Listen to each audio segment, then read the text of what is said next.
तात्पुरती स्थगिती दिली जाते, या निर्णयावर तुमची प्रतिक्रिया काय? आणि दुसरा, तुम्ही जो काल निर्णय जाहीर केला होता की 27% ठिकाणी ओबीसी तुम्ही कॅन्डिडेट द्या स्वरूपातले, तर ज्यावेळेस आपलं सरकार होतं त्यावेळेस अनेक निवडणुका घेतल्या गेल्या, त्यावेळेस मात्र दिले गेले नाही, असा थेट आरोप तुमच्यावर भाजपाने केलेला आहे. त्यावेळी इम्पेरिकल डाटा नव्हता. आमच्या सरकारने त्याच्यावर काम केलं, रात्रंदिवस काम करून बांठिया समितीने, कमिशनने जे निर्णय जे एकत्रीकरण सगळ्या माहितीचं केलं आणि इम्पेरिकल डाटा गोळा करून केला, ते काम कुठल्या सरकारचं? आमच्याच सरकारने केलेलं आहे. आमच्या सरकारने केलेलं आहे. आमच्या सरकारनेच तो डेटा बांठिया कमिशनने तयार केलेला पुढं पाठवण्यासाठी सूचना केलेल्या होत्या. आज तो सुप्रीम कोर्टाच्या समोर गेला. त्यामुळेच सुप्रीम कोर्टाने आज सांगितलेलं आहे की 7 दिवस थांबा, याचं हिअरिंग होऊ दे. आणि आमची ही सुरुवातीपासून भूमिका आहे, आजही आहे आणि उद्याही राहणार आहे, की महाराष्ट्रामध्ये स्थानिक स्वराज्य संस्थांची कोणतीही निवडणूक ओबीसींच्या आरक्षणाशिवाय होऊ नये, हा आमचा आग्रह आहे. आणि म्हणून पक्ष म्हणून काल आम्ही भूमिकाही जाहीर केलेली आहे की या आरक्षणाचं काय व्हायचं ते व्हायलाच पाहिजे, ओबीसींना आरक्षण मिळालंच पाहिजे. पण जरा यदाकदाचित याच्यात काही गल्लत होत असेल किंवा विलंब होत असेल तर होणाऱ्या प्रत्येक निवडणुकीत राष्ट्रवादी काँग्रेस 27% उमेदवार हे ओबीसी समाजातलेच देईल, ही आमची भूमिका मी कालच पक्षाच्या वतीनं जाहीर केलेली आहे. सर, अब हिंदी में एक बार बता दिए, राष्ट्रपति पद के उम्मीदवार के तौर पर द्रौपदी मुर्मू को शिवसेना ने समर्थन दिया है। उद्धव ठाकरे पर लगातार इस बात का दबाव था, उनके सांसद उन्हें पत्र लिख रहे थे। आपको क्या लगता है कि वाकई सांसदों के दबाव के चलते समर्थन दिया है, या फिर उद्धव ठाकरे अब एनडीए से अलग हटकर अपनी नई भूमिका बना रहे हैं? मुझे महाविकास आघाड़ी से वो दूर जाने का इसमें कोई ये चिन्ह दिखता नहीं है, बल्कि उन्होंने उनके लोगों की राय ली। और इसके पहले 2 इलेक्शंस में हमने देखा है कि एक बार एनडीए में रहते हुए उन्होंने प्रणब मुखर्जी साहब को सपोर्ट किया था, उसके पहले प्रतिभा पाटिल जी, उनको भी सपोर्ट किया था। तो उनको ये राष्ट्रपति इलेक्शन में अलग अलग वक्त शिवसेना ने उनको जो अच्छा उम्मीदवार लगता है उसके बारे में उनका निर्णय घोषित किया है। ये कोई पहले बार नहीं हो रहा है। तो इसीलिए इसका मतलब ये नहीं है कि जब वो एनडीए में थे तभी प्रतिभा पाटिल, प्रणब मुखर्जी जी को सपोर्ट किया, तब वो कोई यूपीए में नहीं आए थे। आज भी वही स्थिति है, वो हमारे साथ है और उन्होंने अब ये द्रौपदी मुर्मू को सपोर्ट किया है। और इसका मतलब ये नहीं है कि वो एनडीए में चले गए। लेकिन सर, तब उस वक्त सिचुएशन ऐसी नहीं थी ना कि उनके 50 विधायक, उनके 40 विधायक कूदकर चले गए हों, एक कोई नया ग्रुप बना लिया हो, उनके एमपी खुद उनको पत्र लिख रहे हैं। अभी शिवसेना ऐसी पार्टी है कि उनके विधायक कहीं भी जाए तो जो बाला साहेब ठाकरे, जो उद्धव ठाकरे निर्णय लेते हैं, उस हिसाब से उनके कार्यकर्ता उनके लिए एमएलए चुन के लाते हैं। आज तक की ये हिस्ट्री है।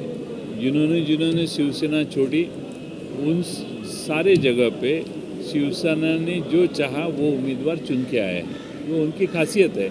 और इसीलिए आज उद्धव ठाकरे शांत दिख रहे हैं, वो कोई उसमें हलचल नहीं हो रही है, क्योंकि उनको मालूम है कोई कहीं भी गए तो फिर वो जो उम्मीदवार देंगे वही उधर चुन के आएंगे। शिव सैनिक वही काम करते हैं। तो आपकी पार्टी में आए, लेकिन भुजबल साहब तो एनसीपी में बहुत ऊपर गए जब शिवसेना छोड़ी। तो एनसीपी में भुजबल साहब ऊपर गए, लेकिन जब छोड़ी तब वो सारे लोग उनके साथ जो शिवसेना छोड़ के आए, वो तब 95 के इलेक्शन में परास्त हुए। सर, आज उद्धव ठाकरे ने एक बैठक ली पूर्व विधायकों के साथ, जिसमें उन्होंने किस्सा बताया कि राजनाथ सिंह ने जब समर्थन के लिए द्रौपदी मुर्मू की फ़ोन किया था, तब उन्होंने फ़ोन की शुरुआत अस्सलाम वालेकुम से की थी और कहीं ना कहीं प्रोवोक करने की कोशिश की गई थी मुझे, तो मैंने गुस्सा किया, तब जाकर वो जय श्री राम बोले। इस प्रकार की ट्रीटमेंट हमेशा से बीजेपी के नए नेताओं से मिलती आ रही है। पिछले कुछ सालों से उद्धव ठाकरे जी बीजेपी पे नाराज़ थे, क्योंकि उनको ट्रीटमेंट भी बराबर नहीं मिल रही थी। ये एक उदाहरण उन्होंने दिया कि इसके पहले भी काफ़ी दफ़े ये हो चुका है। ऐसे ही उठ के उन्होंने उनका साथ छोड़ा नहीं है। ये सारे अनुभव के बाद में उन्होंने उनका साथ छोड़ा है। अब क्या है, सारी व्यवस्था खिलाफ करके जो षड्यंत्र रचा गया है, मुझे लगता है उद्धव ठाकरे शांत स्वभाव के हैं, लेकिन निश्चित स्वरूप से वो अपनी भूमिका निभाएंगे। ये जो भी सारा पिछले 2 महीने में हो रहा है, उसके बारे में मुझे विश्वास है कि उससे वो अच्छी तरह से फिर एक बार शिवसेना के साथ उभर के आएगी। महाविकास आघाड़ी बरकरार रहेगी भविष्य में आने वाले चुनाव में? आज की बैठक में इस पर चर्चा हुई। अब जहाँ तक हमारा सवाल है, हम चाहते हैं कि महाविकास आघाड़ी महाराष्ट्र में स्थानिक स्वराज्य संस्था में, राज्य के विधानसभा में साथ में रहनी चाहिए। अब ऐसी कोई सिग्नल उद्धव जी ने हमें दिया नहीं है कि वो रहना नहीं चाहते, और इसीलिए हम समझते हैं कि हमारी महाविकास आघाड़ी अभी भी इंटैक्ट है, कोई चिंता की ज़रूरत नहीं है। सर, एकला चलो का मतलब फिर क्या हुआ? उन्होंने अपने सारे विधायकों से बोला कि एकला चलो है, मतलब अब हमारी बात नहीं हुई है। अब वो उन्होंने क्या कहा उसके ऊपर हम बयानबाजी करना ठीक नहीं है।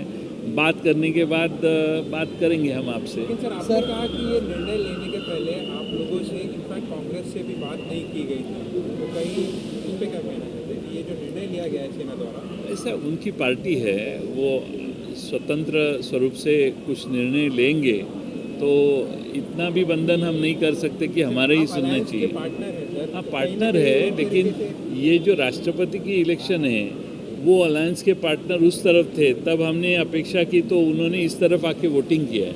वैसे हमारे पार्टनर है, उस तरफ जाके वो वोटिंग कर रहे हैं। तो 2 बार पहले हो चुका है, तीसरे बार हो रहा है। सर, सुभाष देसाई ने जो आज राज्यपाल को पत्र लिखा है, उस पर क्या है? सुभाष देसाई के साहब के खत में बहुत दम है, उसमें बहुत गहरा अर्थ है, ऐसा मैं समझता हूँ। अरुणाचल प्रदेश में जो हुआ, उसमें 4-6 महीने के बाद में फिर एक बार वो जो मुख्यमंत्री जिनको निकाला गया था, उनको वापस लाके बिठाना पड़ा। वही चीज़ महाराष्ट्र में होने वाली है, और वही सुभाष देसाई उसी का इशारा कर रहे हैं। और इसीलिए सुभाष देसाई ने जो खत लिखा है उसको महत्व है। जो महाराष्ट्र विधानसभा में वोटिंग हुआ है, उसमें शिवसेना के जो लोगों ने विप के खिलाफ वोटिंग किया है, वो सब जब सुप्रीम कोर्ट के सामने जाएगा। ये खंडपीठ निर्माण भी किया है, इसका मतलब है कि सुप्रीम कोर्ट के चीफ जस्टिस ने इसको गंभीर लिया है, और इस विषय में उन्होंने जिस तरह से खंडपीठ निर्माण करने का निर्णय किया है, मुझे लगता है जो अरुणाचल प्रदेश में हुआ वो ही महाराष्ट्र में हुआ, और वैसा ही महाराष्ट्र में होगा। फिर एक बार उद्धव जी को लाके उनको मुख्यमंत्री करना पड़ेगा, हम ये अपेक्षा करते हैं।